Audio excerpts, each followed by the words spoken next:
Senator Mendoza, not at his desk. File item 14. Senator Mitchell, not at her desk. File item 15, Senator Hueso, do you wish to take up this item? File item 15, pass on file. File item 16, Senator Wynne. Amendments are pending. File item 17, Senator Hill. Passed temporarily. File item 18, Senator McGuire.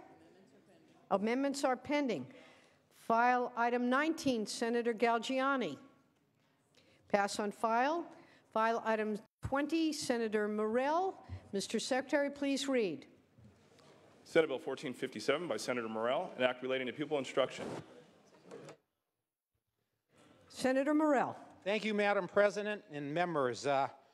SB 1457 is a very simple bill, both sound in policy and it's fair. This bill does two simple things. This bill takes an existing practice and makes it workable for today's students, giving school districts some guidance and restrictions if they choose to adopt a policy which they already have authority to adopt. First, it's not only 100% permissive, but it also gives back local control, but also parents must make a written request for their students to participate. As I've discussed with many of you on both sides of the aisle, there's been a number of concerns, but two main ones, and I'd like to address those first. First, SB 1457 will have absolutely no effect on 80A, and therefore there are zero tax dollars associated with this bill. That's why there was no hearing on the Appropriations Committee. Let me be clear. Students receive funding based on their daily average attendance, and to meet ADA requirements, students are required to present for a minimum number of hours per day as determined by the state. Under SB 1457, students participating in release time must be present for the minimum school day, separate from their participation. This means that a school will receive funding for a time a student spends on campus and not off campus as they spend in release time. From this perspective, there is no difference from an internship with a CPA or, for that matter of fact, a dental appointment. Second, there is nothing in this bill that hasn't been recognized by the Supreme Court. In 2012, the Fourth Circuit Court of Appeals heard Moss versus Spartanburg County School District, and in this case, the court made an in-depth analysis of the Establishment Clause by applying the three-part Lemon test established by the Supreme Court. The court concluded the following: the fact that a public school accepts credits for release time course does not alter the analysis under any one of the Lemon's three prongs. Additionally, the court examined existing case law and affirmed the practice as constitutional by comparing release time credit to private school transfer credit. The court cites this in another case, Zellman versus Simmons. Far from establishing a state religion, the acceptance of transfer credits, including religious credits by public schools, sensibly accommodates the genuine choice among options: public, private, secular, and religious. Members, the plaintiffs in the Moss case attempted to appeal the court back to the Supreme Court, and the Supreme Court denied to hear the case. In an earlier case heard by the 10th Circuit Court of Appeals, Lannard versus Wimmer, the court also determined by applying the Lemon test that there is no violation of the Constitution. Additionally, 1457 specifically permits release time for non-sectarian morals and systems of belief. The programs do not have to be religious, so there is no way to conclude that this benefits religious students over non-religious. Supreme Court Justice William Douglas, who was appointed by Franklin Roosevelt, said the following of this program: when the state cooperates with religious authorities by adjusting the schedule of public events to sectarian needs, it follows the best of our traditions, for it then respects the religious nature of our people and accommodates the public service to their spiritual needs. Let me share why this bill is important to me. I have great concerns for our youth of this country. They often see little hope, things that I read. Right across a few miles away in Santa Clara County, as well as nationally, we have an epidemic proportion of teen suicide, not to mention alcohol and drug abuse have increased significantly. I agree with Justice Douglas, who said that we need to address the students' spiritual needs. Also, we are fortunate as a nation to have a free public education system. We also have access to a highly qualified private schools that allow parents to place their children in education taught from the religious perspective. Unfortunately, like many privileges some have, private school can be expensive and not always an option for everyone. So my goal is to make sure that the one opportunity underprivileged families have is to give their children a little bit of private education which actually works for them. So the first part of this bill takes an existing practice and makes it more workable for our students. California law contains a provision that no other state has, which limits participation to only 4 days a month. The limitation causes challenges when students are trying to fit this time into their schedule. When a high school student enrolls in release time because they can only attend 4 days a month right now, they are forced to miss classes. They then have to be enrolled in another class to fill that the same time period on the other days of the week. If the student was permitted to fill a class period with release time, they would be able to better fit it into their schedule and could not be forced or would not be forced to miss another class. The current system hinders our students, and it is an unfair system. So first, SB 1457 will change the way students participate while keeping a strict time limit a student may participate. The bill limits their participation to only receiving 2 elective credits. Current law will make it fair. Let me give you an example. If a student needs 180 hours to complete a 2-unit class, and most schools average 36 weeks a year, it would take that student 5 years to be able to complete those 2 elective courses. So the second part of this bill is equally simple. What it does, it provides districts with proper guidance if they choose to adopt a policy. It is also modeled after the court and other states that has been challenged and affirmed by the Supreme Court. So let me share with you some of the parameters that is in this bill. First, number 1, it can only be an elective credit course. Second, it must be taught by a teacher certified by the state. Third is considered the number of hours of instruction is to be reviewed with a course syllabus and methods of assessments. Number 4, have written permission from the parents. 5, take place off a school campus. 6, not involve public school personnel or funding. 7, maintains attendance records. 8, requires the programs, not the school, to provide transportation, including transportation for disabilities. And lastly, number 9, require the program, not the school, to assume liability for the students. And lastly, ladies and gentlemen, speaking with many here, I've done everything I can to address all your questions and concerns. The first was ADA. I've proven and verified that there's 0 cost to taxpayers. Again, that's why there's no appropriation committees. Secondly, it does not violate the Establishment Clause. I've given plenty of evidence there, as well as I was asked to get an independent opinion by the Legislative Counsel Bureau. The CTA asked me to do that, and they pointed out in there that it does not violate the California Constitution nor the First Amendment of our United States Constitution. But it began to take on a different tone. This I tried to keep as sound policy because it's fair, but the tone it seems to take on, that is of a religious issue, with some determined to deny our students their basic right to the First Amendment.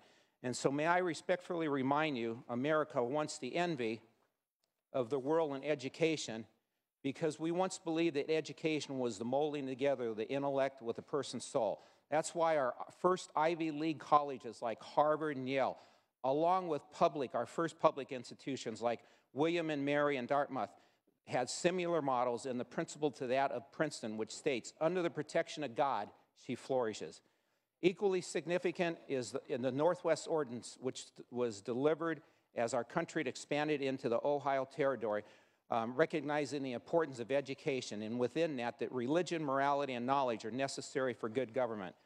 Last thing I want to point out is there's been shoulders that I stand upon that certainly possess a superior political, philosophical, and theological wisdom to mine, whether it be Plato, Augustine, Aquinas, Benjamin Rush, John Locke, who echoes the sentiments of French philosopher Alexis de Tocqueville, that in education, morality and religion are indispensable supports.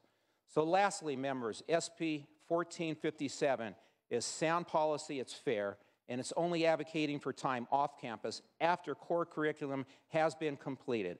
There is no cost to taxpayers, and again, all existing jurisprudence tells us that this does not violate our Constitution. So I want to go on record that I support our First Amendment. I want to go on record that I respect the spiritual needs of our students. And I want to go on record that this is sound policy. And for that, I ask for your support for these foundational principles which made our America great. Thank you. Thank you, Senator Morell. Members, discussion or debate? Senator Liu? Thank you, Madam Chair. I rise in opposition to SB 1457, and it's for simple reasons why I oppose this bill. The state education code currently allows students to be excused from school to participate in religious exercise or to receive religious or moral instruction.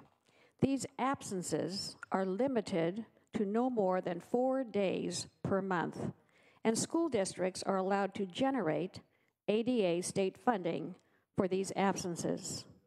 SB 1457 allows unlimited taxpayer-funded absences for students to receive religious education. The bill further authorizes credit toward graduation to be granted for this instruction. The decision to award credit would not be based on any test of content. So not only does this bill allow unlimited interruption of a crowded instructional day for students, it allows credit to be given for instruction that is not aligned with any state-adopted curriculum standards. The state has no influence over the content, which could potentially extend to discrimination against certain segments of our population. Members, there is nothing in SB 1457 that is good policy for all of us. But most alarming is that this bill puts the legislature on a slippery slope to violating separation of church and state. Current law sufficiently accommodates religious instruction during the school day. There's no rationale for lifting the 4-day per month cap to further underwrite religious instruction with taxpayer funds, and I encourage a no vote on SB 1457. Thank you. Thank you, Senator Liu. Senator Jackson? Thank you, Madam President and colleagues. I rise in strong opposition to this measure, but I first want to thank my friend from Rancho Cucamonga for reaching out to my office and having an opportunity to share with him my concerns as chair of the Senate Judiciary Committee. It is the responsibility of this body and certainly the responsibility of the Senate Judiciary Committee to make sure that all that we do within this august body is constitutional, protects the fundamental rights of the Constitution, and in this case particularly the First Amendment. And this is not a simple bill, because this is a bill that truly challenges the principles of the First Amendment that we here in California hold so dear. Now, this bill violates the Establishment Clause of the First Amendment. It undermines the secular foundation of our public school system and places the doctrine of separation of church and state on a very slippery slope. Let's be clear. The purpose and effect of this bill is to advance religion. Since the law already allows students to be released for religious instruction, what is gained now by allowing academic credit for this? And I will share with you that I had the advantage and opportunity to participate in lengthy religious studies as a young woman myself. I went to Hebrew school 3 days a week. I was bat mitzvahed. I was confirmed and post-confirmed throughout high school years. But not for 1 minute was this ever on the dime or ever to be considered part of my public educational experience. This is what I did, what I chose to do, in some instances what my parents chose for me to do, during the course of my youth. There was a clear demarcation between what I learned in public school and what I learned in religious school, based upon the tenets of my faith, which I honor to this very day and which I support, that everyone has the right to honor the tenets of their own faith, but not with credit toward public education, because in many instances, we teach things that are different than what other religions support or those who don't believe in religion support. And that is, I think, the premise of the First Amendment, to allow those who believe to believe, those who don't believe not to believe, and to do it in the peace and sanctity of their own religious context, not in the public school arena. So the author has referred to a 2-page opinion provided by the Legislative Council as to why this bill is constitutional. However, that opinion that he refers to is confirmation of an oral opinion, and as such does not include any kind of a thorough analysis of its constitutionality. I'll give you a few reasons why to refer to that is irrelevant in this context, because if you read the opinion, it doesn't include a detail of analysis of what the provisions of this bill include. There is no application of the Lemon versus Kurtzman test. There's simply an assertion that applying that test and considering the question in light of applicable law addressing released time programs, not this program, but general programs, we conclude, if enacted, would not on its face violate the First Amendment. But that opinion doesn't actually apply the test. The opinion does not explain the secular legislative purpose or in any way how this bill would survive a constitutional challenge.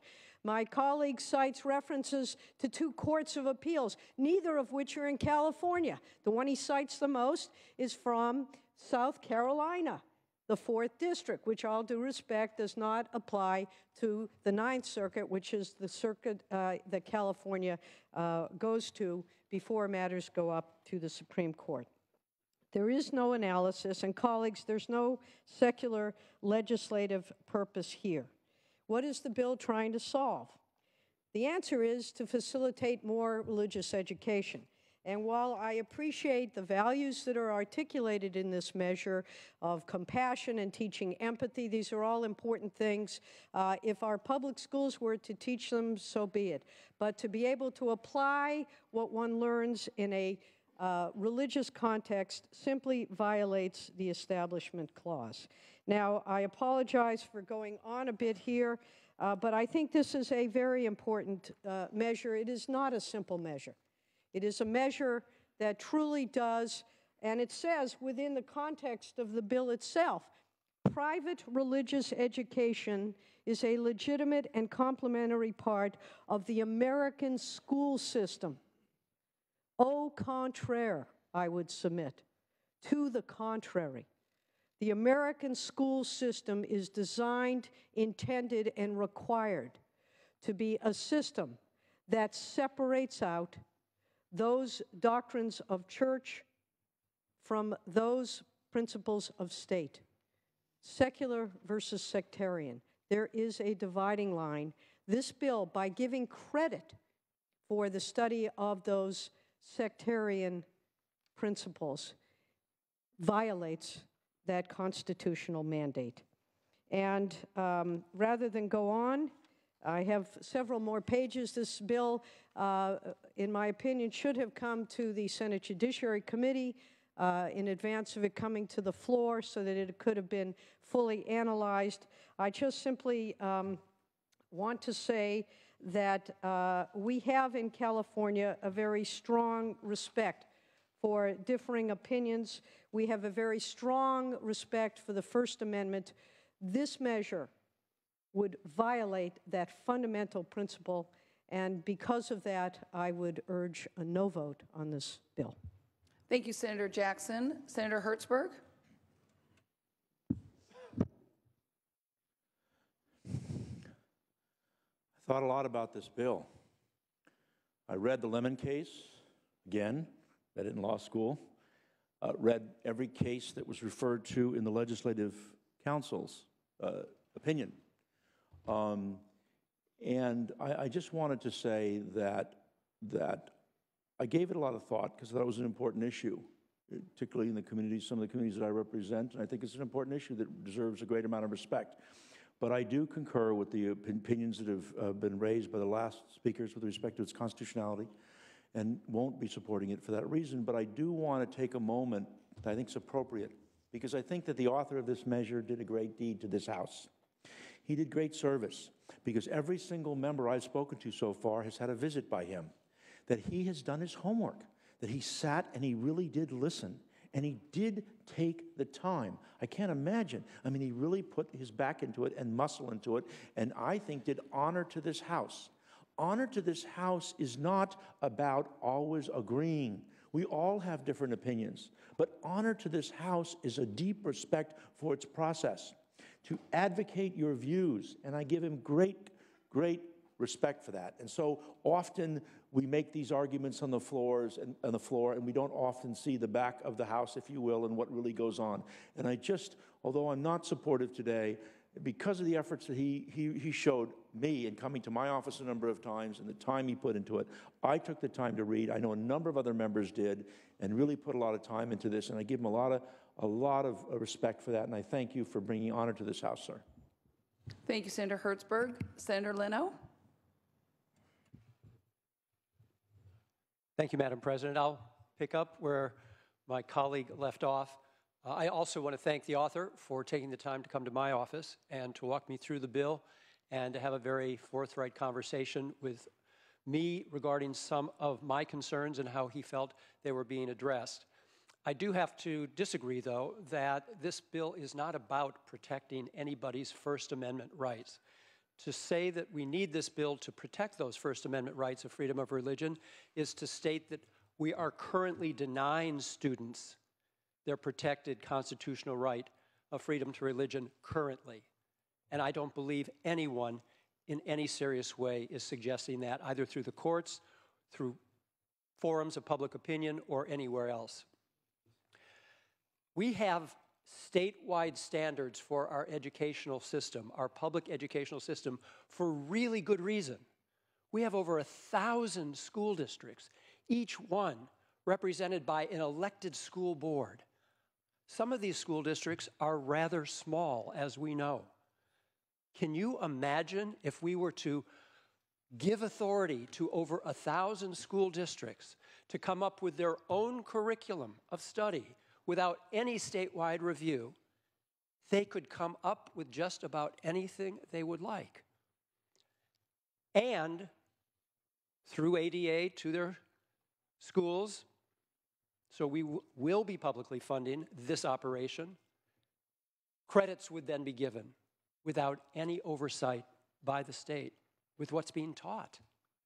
This is of serious concern to the fundamental understanding of how we operate a statewide public school system. But it can take on very particular concerns, and I'll say even threats, to some of us in California. So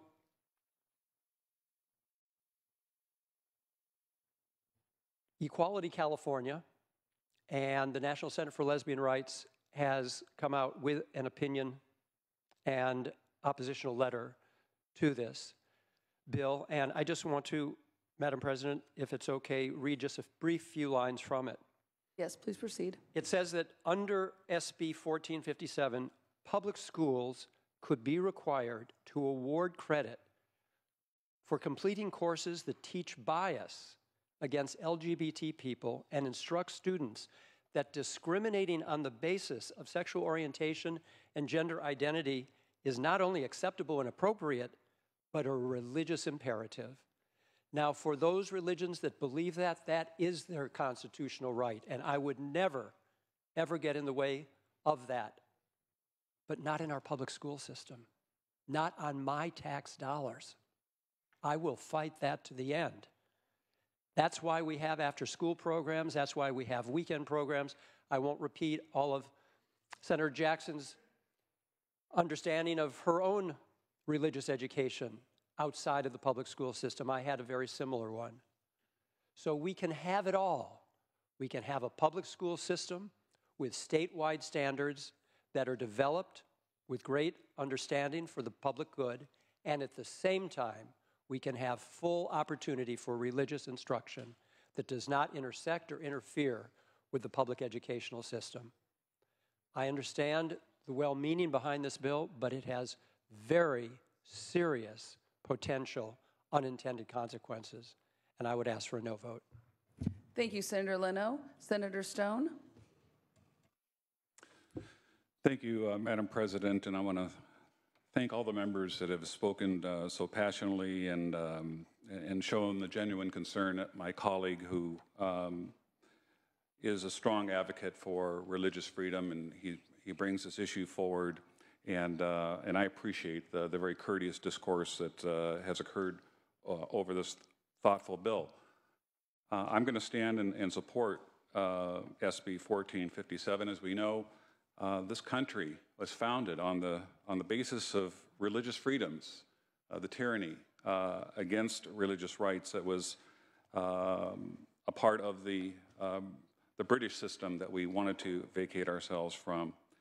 It's been made very clear by the author that there is no funding by the state, that it has satisfied upper court codification, and it kind of reminds me somewhat of, ROP programs, and a program that I brought forward in the city of Temecula many years ago in my tenure as an elected official was called the TEAM Project, the Temecula Educational Apprenticeship Model that gave high school credit to kids that wanted to go shadow professions, whether it was at International Rectifier and making microchips, whether it was at Guidant making stints, or whether it was shadowing a priest in consideration of being a father, or at a Jewish temple in consideration of being a rabbi, or at a mosque in consideration of being an imam or a minister. My friends, at this day and age with the moral issues that we are confronting every day, and in our youth that are looking for direction, I think that we need maybe a little more religion and a little more God in our lives instead of pushing religion and God out of our daily discourse. This would be a totally elective program. This would be a program that would be given the local control of local school districts the opportunity to participate or not participate in it. And so, my friends, thank you, Senator, for bringing this forward. I think it's a very thoughtful bill. We have unintended consequences with every single bill when we discuss the constitutionality of these particular measures on the floor. We'll bring up the fire tax, and there are many members of this legislative body that think that the fire tax was constitutionally okay, but it's being challenged. We'll probably go up to the state Supreme Court and maybe higher to discuss its constitutional validity. There are some of us that don't have a legal background, and we depend on our staff reports and constitutional decisions that have been made on our behalf. But I know this for sure, that this country was founded on religious freedoms. We have the right to believe in whatever we want to believe in and should not be admonished or condemned for that. This is a voluntary program. It grants a couple of units to high school students that may in fact want to go into religion as a way to make a living and hopefully try to change the world. And for those reasons, respecting all of my colleagues and your very kind comments today, I stand in support of SB 1457 and thank my colleague from San Bernardino for bringing it forward. Thank you, Senator Stone. Senator Block? Thank you, Madam President. First, I want to join my colleagues in thanking the author. He also came to my office on more than one occasion, and we sat and had good conversations. I explained to him from the beginning some of my concerns in an attempt, I think a very good faith attempt, no pun intended, to make sure that we didn't violate separation of church and state, or at least to attempt to try to minimize violations. He's made it clear that the state will not have any say on the content of what is taught in these meetings, courses where state credit will be given. Now, I think this unfortunately leads to a very serious slippery slope, and I think it's much more than a slippery slope. I think it's actually sliding off the plank. If I may ask a question of the author, if he would accept. Senator Morell, are you willing to take a question? Yes, I think so. Very good. Please proceed, Senator Morell, Block. if a community were to decide to establish a school for white supremacists, not a school, but just a meeting place for white supremacists, and if this white supremacist, racist, anti-minority teaching was to go on, and if some parents decided they would like their children to get out of public school for a number of hours and to get credit for attending these white supremacist lectures, who would stop that, according to your bill? Who would be the judge of that? Or would that be okay? First of all, this has more to do with religious training, and I don't know of any white supremacy groups that, they're not a religion, so they would, remember this is local control, so the parents would decide in the school board, and so I don't even think that question should be on the table, because white supremacist groups are not a religious group, right? Right. Thank Well, you. I appreciate the author taking the question, although I don't think he answered it. I couldn't answer it any straighter than you asked it. Well, so if it's anti-gay or that's okay, but white supremacist is not? Okay,